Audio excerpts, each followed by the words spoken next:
Hi, this is Rob Polenik from C3 Method. One of my clients recently asked me how to do cable crunches.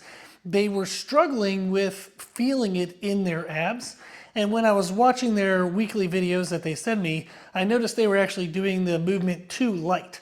So I wanted to share today how I set up this exercise and some key tips that I use to ensure I can feel my abs correctly. The first tip is actually this cable attachment.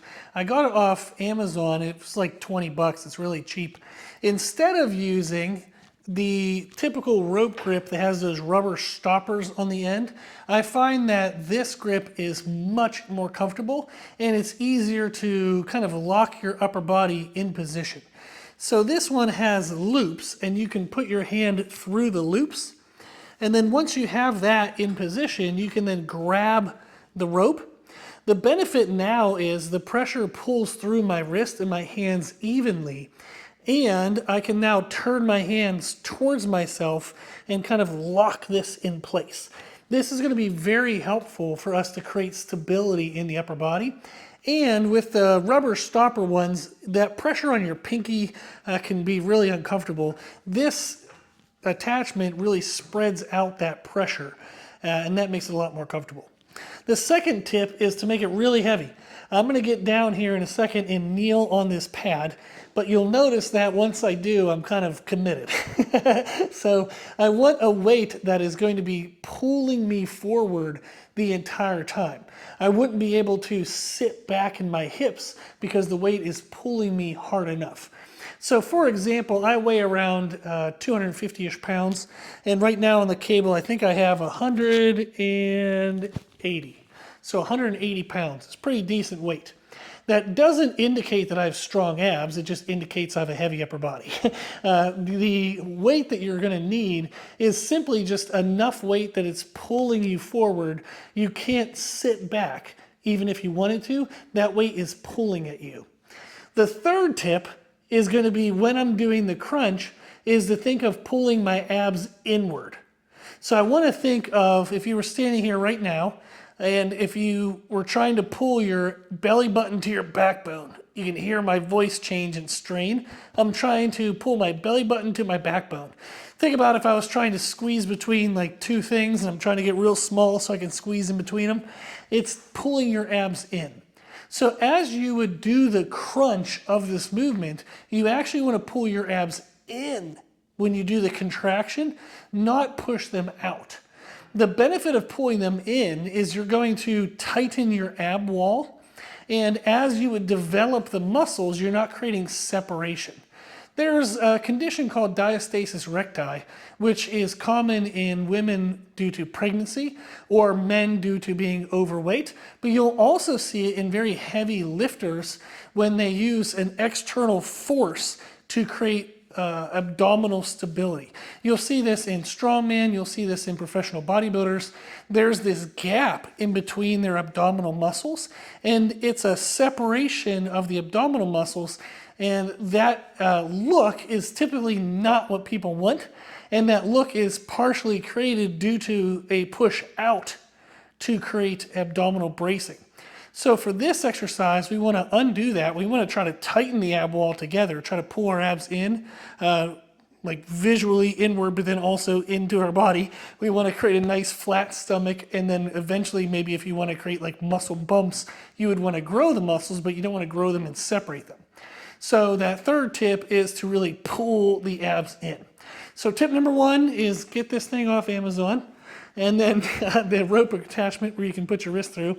Tip number two is to make it really freaking heavy, so that way it's pulling you forward. And then tip number three is to pull your abs inward. I'm going to go ahead and do a set. And I will probably talk a little bit as I go through it, but with this microphone, hopefully I'm not breathing too hard into the microphone and making a whole bunch of noise. So if it turns out well, you'll hear me narrate as I'm going through. If it doesn't, I'll probably just delete that sound, show you the video, and then do a recap afterwards. Let's find out.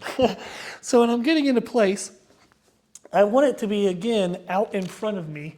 So now when I drop down to my knees, the weight is pulling me forward. So I couldn't sit back if I wanted to, so it's pulling me forward. I'm now going to pull my hands down my palms are going to face me, and I like to push my hands against my head to create stability. And then whenever I'm doing this movement, I want to think of, again, pulling my abs inward as I'm performing each repetition.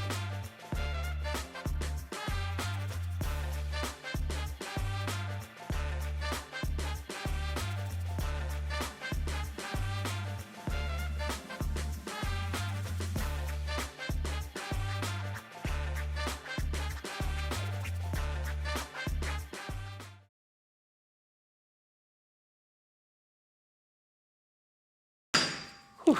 Okay, so narrated a little bit, hopefully that worked out. The other thing we want to think about is when we're doing this movement is, hopefully you can notice, I know it might be a little hard with my shirt on, is as I was coming up and down in the movement, I was trying to keep my, kind of the space between my ribs and my hips, the belly button area, this area here, you can think of it as your lower back, trying to keep this nice and stable.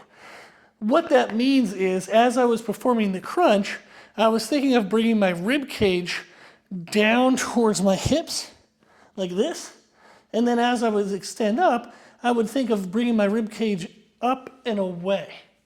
So really this part of you, the obliques between like the ribs and the hips, should stay in place.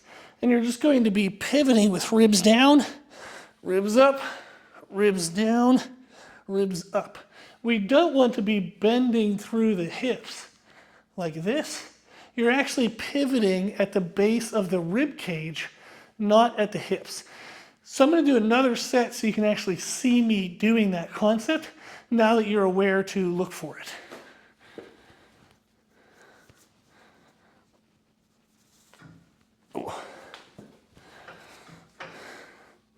Okay, so again, watch and see that I'm pivoting through the base of my rib cage, not at my hips.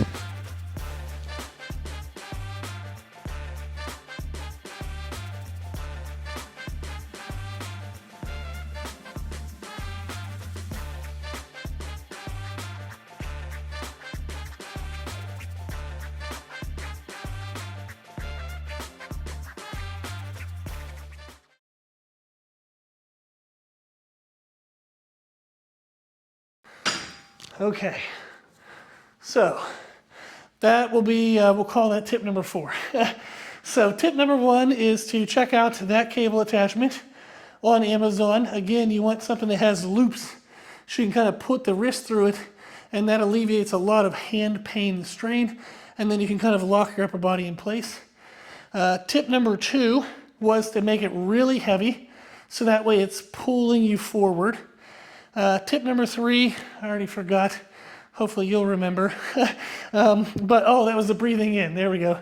So tip number 3 was to breathe in when you're doing the contraction.